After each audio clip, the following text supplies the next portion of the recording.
So this week we're studying Esther, a woman of strength and dignity.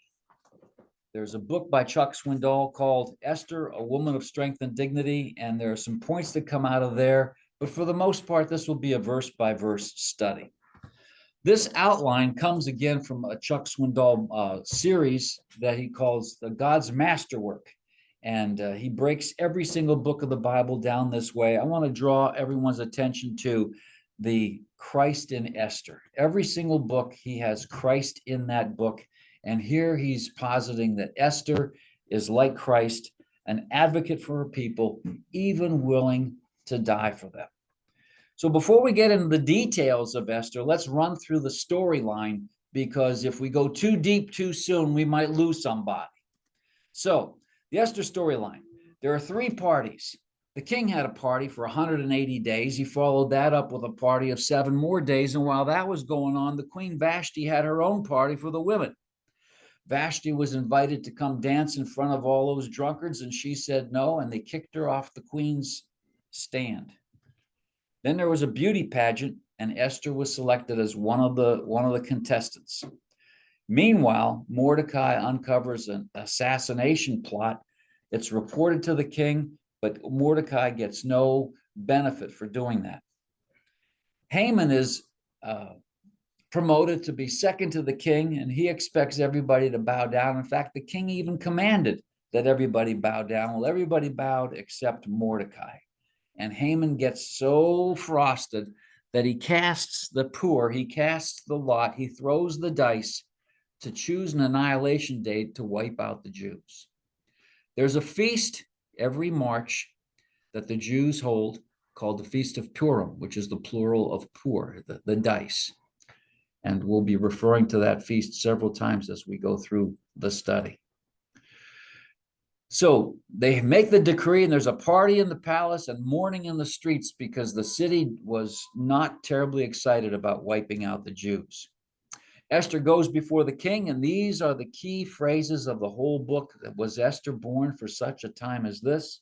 And as she's thinking about going in to visit the king, she says, and if I perish, I perish.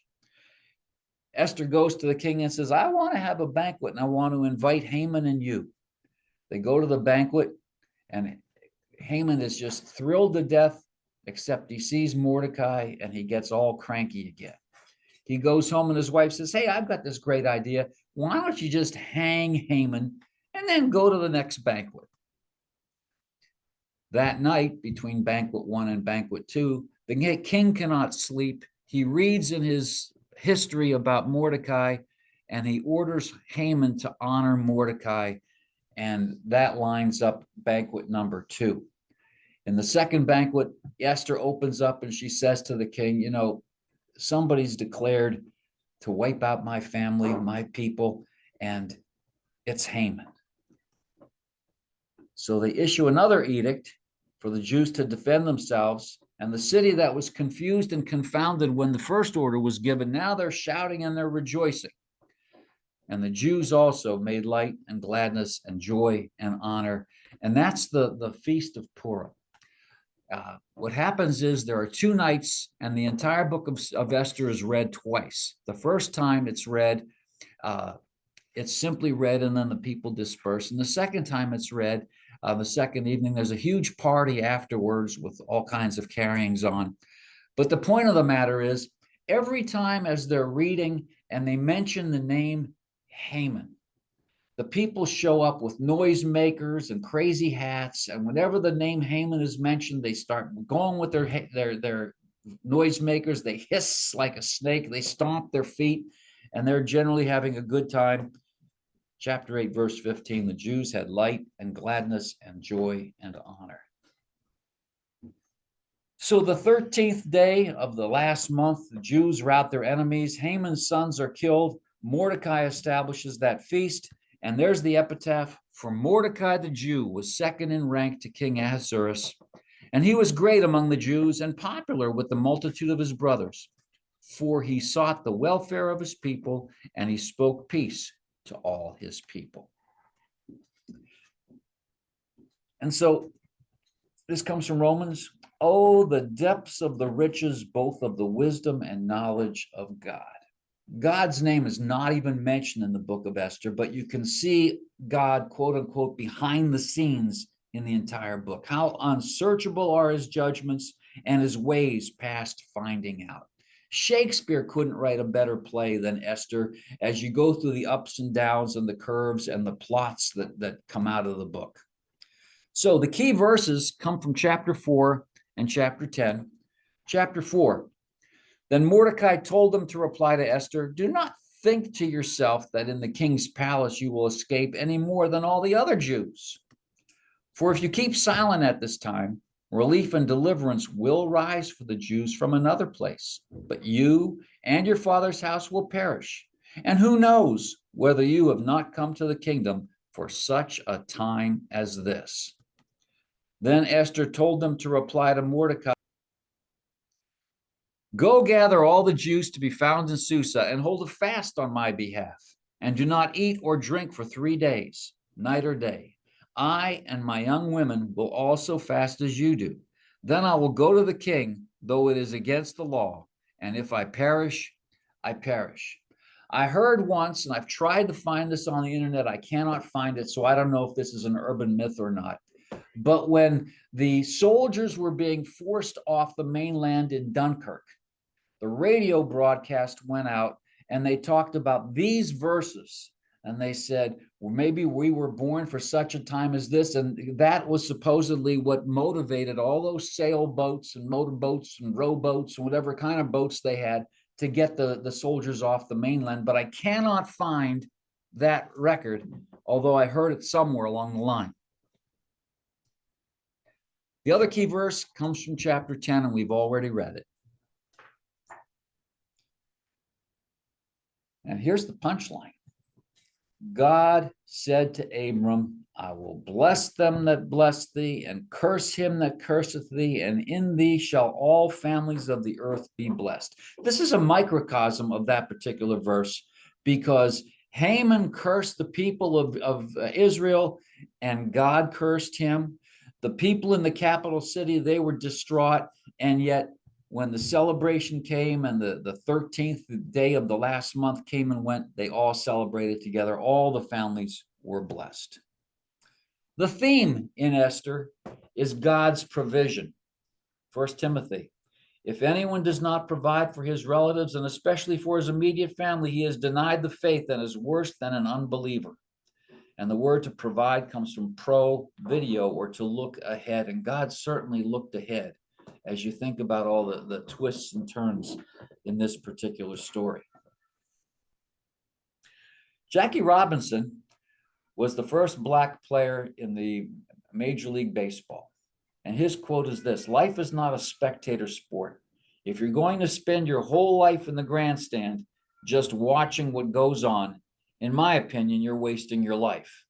We're going to change that quote and turn it in: Bible study is not a spectator sport.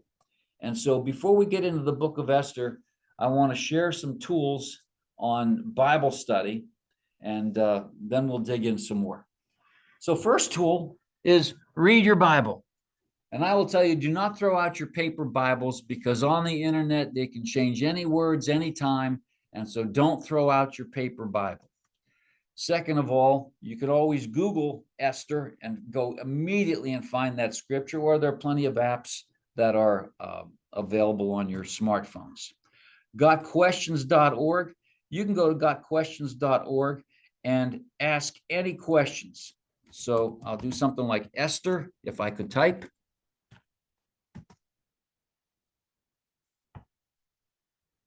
And you'll see all kinds of questions, gotquestions.org. And I have spent hours and hours on this particular site learning all kinds of different things. Now, you could also go to a place called preceptaustin.org. Have you ever heard of preceptaustin.org? No, okay.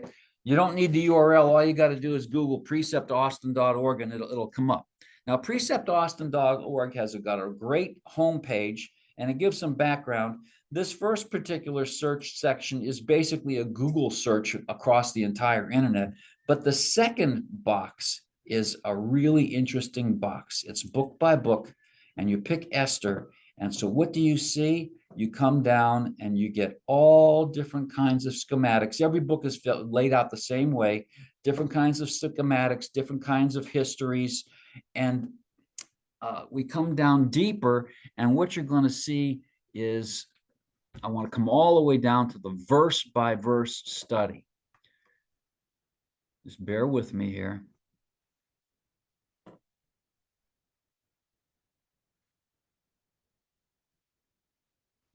And again, I've spent hours in this particular study. Okay, Esther commentary, verse by verse. You pick one verse, and I'll just pick one as an example. I have no idea what 1:9 says. And what you see is a discussion of Vashti, the king, and ultimately, when you come down, you'll see all different kinds of authors and what they each have to say about that particular one. I'll come back, and I'm particularly fond of Calvary Chapel, Philadelphia, ccphilly.org. You can go there, and they have daily devotionals. They have a teaching library, and they also have an app, ccphilly.org. Okay, back to Esther. This is a map of the Persian Empire. And in the time of Daniel, the Persian Empire was expanding towards the west. This is another map. And at the time of Esther, Alexander the Great was pushing east. Right there, between Macedonia and Athens, are where the two empires, Alexander the Great and the Persian Empire, met one another. And ultimately, we're going to take a slice of history. We're going to look at the Battle of Marathon, the Battle of Salamis, and understand how those have an impact on Persia and an impact on Esther. This is a little bit busy, but I'm going to drive into a little bit more detail. This has a combination of world history and Jewish history, but we'll take a look at Jewish history in Esther. So first of all, it's almost 100 years since the destruction of Solomon's temple. Second of all, it's almost 55 years, or about 55 years, since the Jews were allowed to return. Now, if you read the book of Ezra, it talks about the specific numbers. Only a minute fraction of the Jewish population went back to Jerusalem. The majority stayed, and they got absorbed into the culture. They did not necessarily get absorbed into the bloodlines. And we're going to find that one of the key notions here was how Mordecai said to Esther, do not tell those people you are a Jew. So 55 years go before they were sent back. But we'll also notice there are almost 500 years before Christ. And this particular edict that we're going to study, we're into it right now in Daniel. Know therefore and understand that from the going out of the word to restore and build Jerusalem to the coming of an anointed one, a prince, there shall be 7 weeks. Then 62 weeks, it shall be built again with squares and moat, but in a troubled time. And after the 62 weeks, an anointed one shall be cut off and shall have nothing. While that's saying weeks, it's talking about prophetic years. And we're putting Esther right in the middle of, to the old side was Daniel, to the new side was Jesus, and here's Esther right in the middle. So, world history. So first of all, the father of Ahasuerus, the main king in the story, his name was Darius, and Darius lost at the Battle of Marathon. Now, what happened at the Battle of Marathon? The Greeks are defending themselves, and what they set up was, they said, we're going to have a battleground on our terms. So they picked a spot where there was a swampy piece of ground so the cavalry couldn't participate.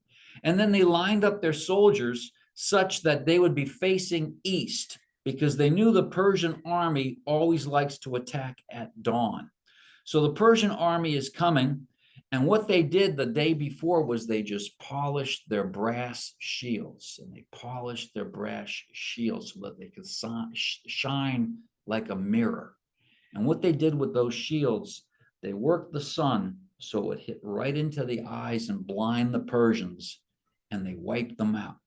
So Some folks, all they know about marathon is this race, because what happened was when they won the battle, one of the soldiers was going to run to Athens to shed the good news.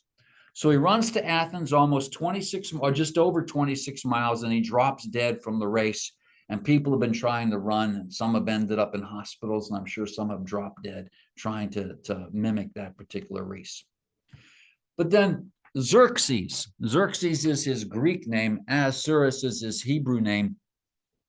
He builds a coalition. His dad lost that battle, and these people had an appetite for expanding their empire. So what does he do? He has this party, a half-year party, trying to build a coalition to have another battle to go over there.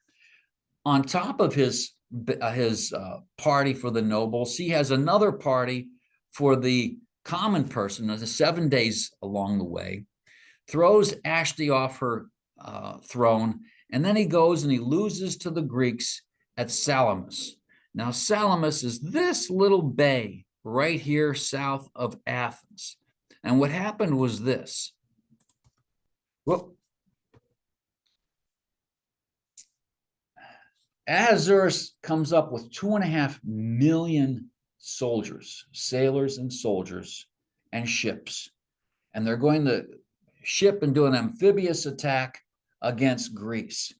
But what happened was they're met by the Greeks, and the Greeks' ships were smaller, more nimble, and more able to navigate inside that bay. And they ended up ramming the Persian ships, causing them to sink. All these soldiers with all their weapons go down. And there's King Ahasuerus watching the battle from his perch. Lost his 2.5 million souls. They didn't all die, they retreated. But his battle was lost, and his coalition fell apart. And he goes home, and he's angry. So he's angry, and he's depressed, and he's searching for a new queen. Now, the question becomes, what kind of a queen is he looking for? He already has a harem, so I don't think he's looking for sexual favors in a queen. He's older and he's wiser now, and we're going to see that play out as the selection of Esther comes to focus. So here's Ahasuerus, also known as Xerxes. There's the battle, 480 BC, the Bay of Salamis. His son, the son of Esther, is Artaxerxes, who's the one who gives the decree that Jerusalem should be rebuilt. And ultimately, Alexander the Great takes over. So, who are the key players in the Book of Esther? First, we have Ahasuerus, which means mighty, and his Greek name is Xerxes. You have Vashti, whose name is beautiful, and I guess she was too beautiful for her own good because that was her demise. You have Hadassah, which means myrtle, same lady as the name Esther. So let's take a look. Why would you name your daughter Myrtle? Okay, this comes from Isaiah. I will put in the wilderness the cedar. You could have named her Cedar. You could have named her Acacia. They did name her Myrtle. There's a cartoon with olive oil. I will set in the desert the cypress, the plane, and the pine together, that they may see and know, may consider and understand together that the hand of the Lord has done this. The Holy One of Israel has created it. So here's this desert, and here are these trees. But Isaiah 55, instead of the thorn shall come up the cypress. Instead of the briar shall come up the myrtle. Did Hadassah's parents name her because they knew of the Isaiah predictions? Interesting question. She's also named Esther. Now, were they familiar with the writings of Daniel? And those who are wise shall shine like the brightness of the sky above, and those who turn many to righteousness like the stars, like the Esthers, forever and ever. We're going to see that phrase later on, be winsome and win some. And as you learn of Esther, you're going to find that every person she runs into, she wins their favor. When you see that word favor, think grace. Be winsome and win some. So then there's Mordecai, which means sweet or fragrant. And he's the cousin of Esther. Esther's parents had died, and he raised Esther as if she were his own daughter. Now, S_L_D. If you replace those underscores with vowels, what kinds of words would you have? You could have solid. You could have solid, okay. You could have solid, you could have salad. All right. Now, what does that have to do with this? In those ancient writings, they did not write the vowels. They only wrote the consonants. Okay. So the name Esther, if you looked at the Aramaic, it means star. And she's named after, I guess, Ishtar, the goddess in Persia. In fact, there's the Ishtar Gate in Babylon. Esther meaning star. But in Hebrew, again, those same consonants, it means hidden. And Mordecai told Esther that she should hide her identity. The same kind of twist is on with Mordecai. In Hebrew, it means sweet or fragrant, but in Aramaic, it means who is like the god Marduk. You know, Jews, even to this day, they give themselves a Jewish name, and then they give themselves a Gentile name. As an example, there's a man in our Bible study on Sundays, on Fridays. His name is Mark, but his Jewish given name is Mordecai, even to this day. I wrote to Chabad.org. You can write to Chabad. Look up Chabad.org, and there's a bullet there called Ask the Rabbi. And you can click on Ask the Rabbi and ask the rabbi any question, okay? And so I asked the rabbi, when did the tradition of these two names come up? And of course, they've got access to all of the antiquities and the rabbinic writings and the Talmud and everything else beyond that. And the response was, no clue, but that's what we do. Then there's Haman the Agagite. Haman means magnificent. He was certainly magnificent in his own eyes. Haman the Agagite. This comes from 1 Samuel chapter 15. Saul and his armies fought against the Amalekites. The king's name was Agag. And he was told before they went into battle that they were supposed to destroy all the beasts and destroy the king. Well, he came back with the beasts, and Samuel confronted him and said, what meaneth then this bleating of the sheep? And we'll come back and we will see a relationship between Haman and Mordecai that goes deeper than just Persian versus Jew. Haman was an Agagite, meaning he was of the bloodline of that king, and Agag was of the bloodline of the Amalekites. Now, the Amalekites have been a quote unquote thorn in the side of Israel since the beginning of time. As they were coming from Egypt going towards Israel, they wanted to come through the land of the Amalekites, and the Amalekites were not terribly interested in letting that happen. So Moses' hands grew weary, so they took a stone and put it under him, and he sat on it, while Aaron and Hur held up his hands, one on one side and the other on the other side, so that Moses could be in prayer as they're fighting against and beating the Amalekites. You'll see that in the book of Judges that the Amalekites allied with the Moabites in the times of Ehud, and they allied with the Midianites in the times of Gideon.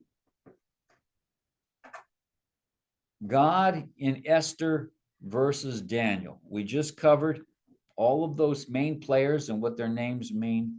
God in Esther versus Daniel. So first of all, the name of God, this is the only book in scripture where God's name is not mentioned. And yet in the book of Daniel, God's name is everywhere. In fact, the name Daniel means God is my judge. There's no prayer in the book of Esther mentioned, although I'm sure there is a lot of prayer that occurred. The Bible mentions that Esther and Mordecai and all the people, they fasted, no food, no water for 3 days and 3 nights, but it doesn't mention prayer. Yet in the book of Daniel, prayer is mentioned many, many times. In fact, Daniel chapter 9, there's a beautiful prayer. It's a model prayer of repentance and supplication. No sacrifice. Was no sacrifice mentioned in either, but yet both Daniel and Esther were themselves sacrifice. I appeal to you, therefore, brothers, by the mercy of God, that you present your bodies a living sacrifice, holy and acceptable unto the Lord, which is your spiritual worship. No worship mentioned in the book of Esther, although there was a lot of praise at the very end. And the praise, I'm sure, wasn't going up, lifting Mordecai up. Rather, it was lifting God up. I already mentioned that there was fasting, but no prayer. And there's no prophecy in Esther. In fact, some people would scratch their heads and say, why is Esther even in the Bible? Well, it's to show God's provision and to show Esther as a model of an advocate for the people. God in Esther. Gentiles read left to right. Jews read right to left. And the reason that's brought out is we're going to talk about some acrostics in Esther. And when a Gentile person is quoting what becomes an acrostic, it's a left to right quote. And when a Jewish person points out an acrostic, it's a right to left quote. So God in acrostic. So first question is, what is an acrostic? It's a letter that is part of a sentence that means something else. And the first acrostic that came to my mind is back to piano lessons when I was a little guy. Every good boy does fine. E, G, B, D, F are the letters of the lines on your right hand on the treble clef. And you look on the left hand, good boys do fine arithmetic. That's the way I remember it. Good boys do fine always. Those are the lines on the bass clef. So what kinds of acrostic is in Esther? Esther 1:20. All women will give honor. Every first letter of that sentence spells out Jehovah. All women will give honor. Now, what's interesting as we go through these 4 acrostics, every one of those acrostics, first of all, has a spiritual lesson, but then second of all, also represents a turning point in the story. So here's the second one. Let the king and Haman come. Well, the acrostic is really in let the king come. Well, my king is coming. And as an interesting message there, the Jewish Messiah had not yet come. The Jews missed the first Messiah. But at any rate, the second acrostic is, let the king come. The third acrostic, all this is worth nothing. Keep in mind, Solomon was 500 years prior, and he wrote, vanity of vanities, all is vanity. Worthless, worthless, everything is worthless. And the point of the matter here is, Haman was one wealthy individual, and he says, nothing is there, this is worth nothing to me as long as Mordecai the Jew is sitting at the king's gate. Here's the fourth acrostic. Harm was determined against him. The wages of sin is death. When we get to the names of Haman's sons, there's a really interesting message there. But we just covered 4 acrostics. There's a 5th acrostic, does not spell out Jehovah. This one spells out Yahweh. And think about this one. Then King Ahasuerus said to Queen Esther, who is he and where is he? What did Moses say? He said, who shall I say sent me? And the response was, I am sent you, Yahweh. Who is he? He is Yahweh. He is God. And where is he? He is everywhere. I am that I am.